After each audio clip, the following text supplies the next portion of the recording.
Hello everyone, welcome to my study centre.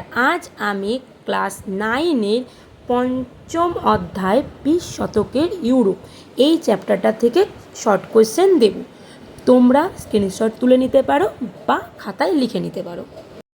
প্রথম প্রশ্ন রয়েছে, 14 দফা নীতি ঘোষণা করেছিলেন কে? Woodrow Wilson.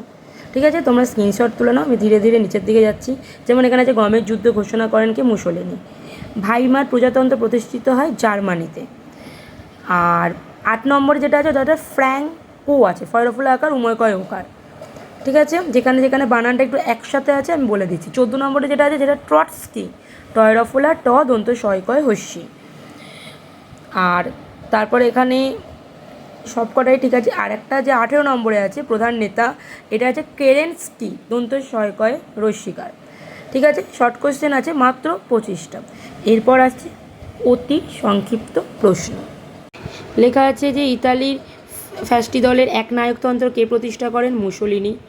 ঠিক আছে, জার্মানিতে নাৎসি দলের একনায়কতন্ত্র কে প্রতিষ্ঠা করে? হিটলার। একটা ইতালি, একটা জার্মানি। স্পেনের জেনারেল ফ্র্যাঙ্কো জাতিসংঘ কত খ্রিস্টাব্দে গঠিত হয়েছিল? 1919। স্পেনের গৃহযুদ্ধ, এটা হলো ইম্পর্টেন্ট কোশ্চেন, 1939।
এখানে শর্ট কোয়েশ্চেন রয়েছে এবং বড় প্রশ্নও রয়েছে।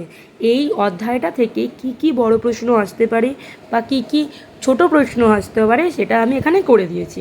তোমরা খাতায় সুন্দর হাতের লেখা করে লিখে নিতে পারো বা স্ক্রিনশট তুলে রেখে দিতে পারো।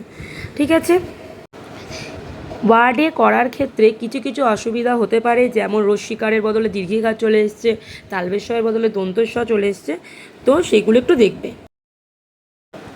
ঠিক আছে, তো আবার পরের ভিডিওতে দেখা হবে। আজকের জন্য টাটা, তোমরা সবাই ভালো থেকো।